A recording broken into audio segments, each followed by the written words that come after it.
ఓం నమ శివాయ. ప్రస్తుత సమాజంలో పుట్టినరోజు పండుగని ఎలా పడితే అలా జరుపుకుంటున్నారండి. అది చాలా పొరపాటు. మన శాస్త్ర ప్రకారంగా పుట్టినరోజు జరుపుకుంటే సకల శుభాలు జరుగుతాయి. అలా మన శాస్త్ర ప్రకారంగా పుట్టినరోజు పండుగ ఎలా జరుపుకోవాలి అనేటటువంటి విషయాన్ని ఇప్పుడు మనం తెలుసుకుందాం. పుట్టినరోజు జరుపుకునేటువంటి వ్యక్తి పుట్టినరోజు పండుగ రోజు సూర్యోదయానికి ముందే వేకువజామునే నిద్ర లేవాలండి. అలా వేకువజామునే నిద్ర లేసి శరీరమంతా కూడా నూనె రాసుకొని, పెద్దల చేత నూనెతో తల రాయించుకొని, అలాగే వెన్నుపూస అలా నిమిరించుకొని స్నానము చేయాలండి.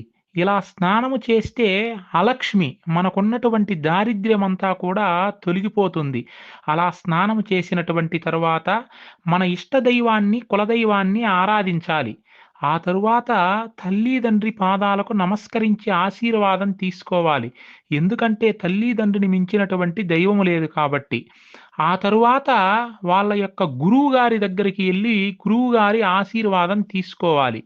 ఆ తరువాత మీ ఇంటికి దగ్గరలో ఏ ఆలయమైతే ఉన్నదో ఆ ఆలయానికి వెళ్లి చక్కగా దైవ దర్శనం చేసుకొని మీకున్నంతలో అన్నదానము చెయ్యాలి. అలా అన్నదానము చెయ్యడానికి స్తోమత లేనటువంటి వాళ్ళు ఒక పిడికెడు గడ్డి తీసుకొని వెళ్లి గోమాతకు తినిపించినా కూడా సరిపోతుంది. ఎందుకంటే గోమాతలో 33,00,00,000 మంది దేవతలున్నారు కాబట్టి. ఆ తరువాత పుట్టినరోజు చేయవలసినటువంటి ముఖ్యమైనటువంటి పనులు 2 ఉన్నాయి. ఏమిటి అంటే ఆవు పాలు, బెల్లము, నువ్వులు కలిపినటువంటి పదార్థాన్ని 3 మార్లు ఆచమనం చేసినట్లుగా అలా స్వీకరించాలి. ఆ తరువాత సప్త చిరంజీవులున్నారు మనకు 7 మంది చిరంజీవుల పేర్లు ఒక్కసారి స్మరించాలి. హనుమంతుడు, పరశురాముడు, బలి, విభీషణుడు, మహర్షి వేదవ్యాసుడు, కృపాచార్యుడు మరియు అశ్వత్థామ. ఈ 7 పేర్లు ఒక్కమారు స్మరించాలి.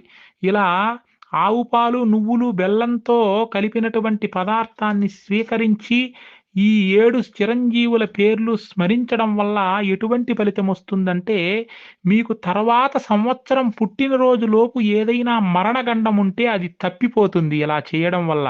ఇది మన శాస్త్ర ప్రకారం పుట్టినరోజు జరుపుకునేటువంటి విధానం. ఈ విధంగా పుట్టినరోజు పండుగ జరుపుకొని సకల శుభాల్ని పొందండి. సర్వే జనా సుఖినో భవంతు.